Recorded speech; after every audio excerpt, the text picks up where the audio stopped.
us a little bit about yourself? For sure. My name is Nathan Cartwright, the king bee of the Hive Gallery and Studios. We're a gallery and studios in downtown Los Angeles. Been there a little over 20 years. And we are putting on a show called Ultra Hive 3. It's the third show of a group show of artists that are international from Los Angeles, from Japan, and other countries. And can you tell us a little about this collaboration with Taiwan and what kind of brought about this collaboration here? And are there going to be Taiwanese artists exhibiting in Los Angeles? Absolutely, yes. We are working with Hive Gallery to bring artists together, cross-cultural, multi-dimensional. We do have one Taiwanese artist in the show, Ginger Chen, and we're going to be bringing other artists to the Hive Gallery in the future, next year. Yeah.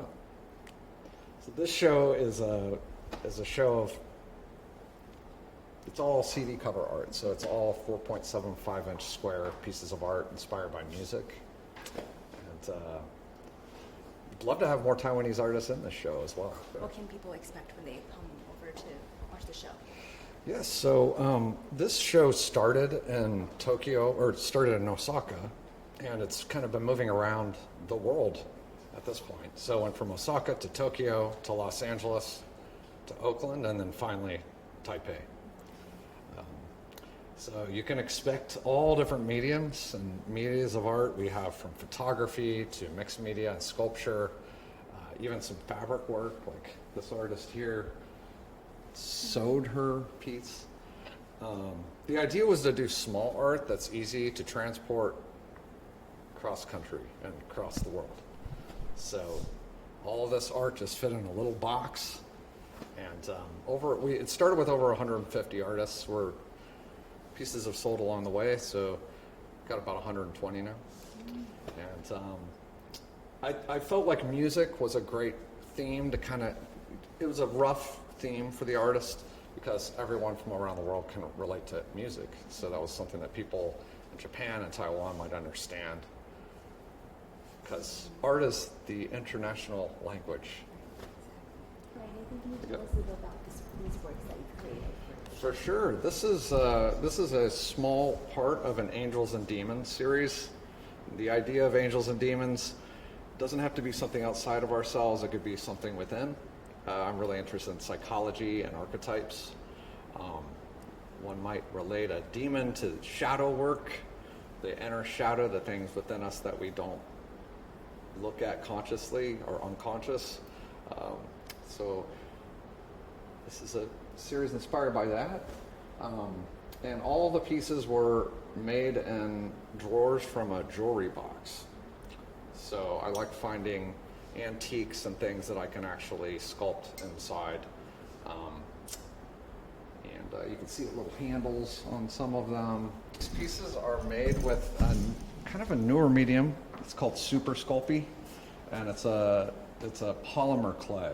So you can cook it in an oven. You don't need a kiln to cook it. It cooks hard, and it can be painted with acrylic paint. It could also be, it's really good for mixed media because you can put in, sticks and stones, anything that could cook in an oven for 15 minutes at 275 degrees, you can use with Super Sculpey. This piece is called Headhunter. I love this one. This is like the angel. My angel is my art. It's my creativity. It's what I go back to when I work hard. I go back and I work on my art, and that's what purifies me and cures and tends to my shadow. And she's collected all these fun little, I like monsters. So these are all little monster heads. And a little gnome. And there's even a little shamrock on the tongue of that little monster head right there. Lots of little fun, tiny little things in there. Well, did you get any inspiration from your trip to Taiwan this year? I'm getting very inspired. I came last of the group, so I'm just getting to explore and loving the temples. I'm really into religious art, and we just went to Longshan Temple last night. Oh my gosh, it's amazing. all the little details. Every little piece of the temple is a detail, and that's tell by what I like. I like kind of getting deep into the tiny stuff and big things, small and microcosm and macrocosm. So, what stands out about the Hive is it's where the energy is. I work with artists that are creating their career. They're in the stage I call the mad scientist stage. That's when they're experimenting and trying new things. I think that's where a lot of the magic and art lies, is in the times when we are expanding ourselves as artists. It's a really fun place. We put on big events with many different characters. That's what's special about the Hive. But as far as expanding, I think doing international shows and bringing as many artists together as possible. This is the modern temple, as the gallery for the artist, with hundreds of art. I mean, there literally are hundreds of artists in this gallery right now, which is amazing. From Thailand to Australia to Italy, America, Japan, Taiwan. That's what it's all about. So just bringing more and more people together and keeping the creative fire going in a crazy world. Can you tell us about your collaboration with Taiwan Art Gallery and what works are you bringing here? This time I'm focusing on a series of works that are made out of porcelain, and they have drawings on the surface, and each one has a different type of meaning, but they all hang on the wall, and they all have different themes. Okay, why did you decide to use porcelain for your works? Porcelain for the aesthetic quality. This particular porcelain is called Frost, and it's just the most white and translucent porcelain available, and it's also the most finicky, but the results are worth it. Can you tell us about the series of work that you created? For example, this one, and what it represents, kind of your thought process when creating it? Sure. This one is called Spirit Reborn, and it's actually about standing up for yourself. It's about staying on top and overcoming life's challenges. You can see it in the figure standing proudly on top of a defeated beast. And it's also an acknowledgement that some of the things that we oppose or we fight against, or some of the things we dislike, are actually part of us. And you can see it in the teeth that are in the beast, and then also in the helmet of the person who's wearing the armor. It's very intricate.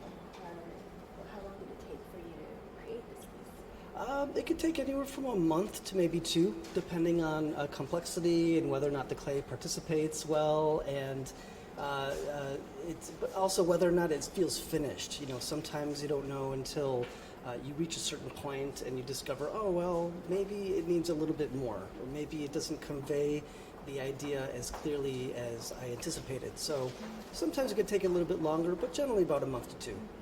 What was the biggest message that you want to portray through this work?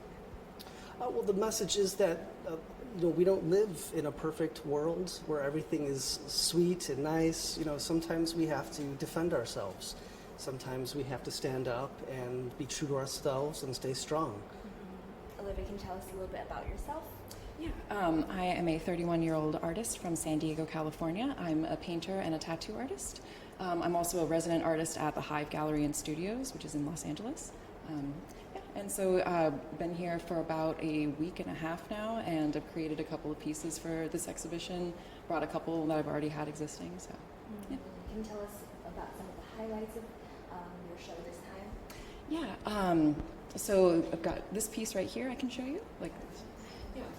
So this was one of the ones that I created in Taiwan since I came here.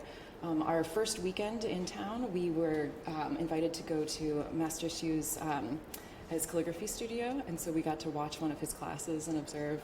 And I was really inspired by his work and the movement of the brush strokes and just the aesthetic of everything. And he actually gifted us some books of his work. And in that, there were a couple of different pieces that I really liked and really admired. And so I brought that into my own work. I was kind of studying, using that for references, and really incorporated the brush strokes into it and was really inspired by that movement. And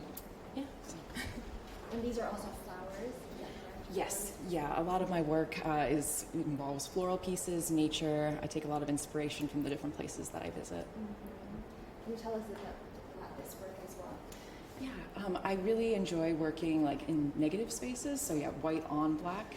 And a lot of my pieces have to do also with kind of more like celestial and like energy, a lot of geometric work as well. So I really like having this like energy kind of radiating out from flowers. About 4 or 5 years ago, I'd started a meditation practice and like mindfulness, and so I like to kind of bring that into the pieces and having that kind of emanate from each individual subject in them. And you mentioned that you also read about it's like dots, right? So Yes. it takes a long time. Yes, yeah, I really like using stippling in my work. It's very fun, but yeah, about halfway through, I'm always like, oh, why am I doing this? But it is, yeah, I bring that into my pieces a lot. How long does that usually take for this? Depends on which piece. I mean, the larger scale ones, like those actually can go a lot faster, but like the one with the calligraphy strokes, those ones, it takes like days to be really like layering it up, because if you want to get that solid concentration of black or even building up the highlights in the white, it does take a long time. I know you also said you lived in Japan for a few years. Can you tell us a little bit about the works that reflect your time in Japan? Yeah, absolutely. So, yeah, I had lived there when I was younger. My father was in the military, so we were there for a couple of years. And then I came back after college, worked there, and then I've gone back the last couple of summers. So these pieces are more inspired from the time there, although I bring a lot of, I have different pattern works from that I've purchased in Japan, like some lace tape and just incorporating different Japanese patterns and motifs into my pieces.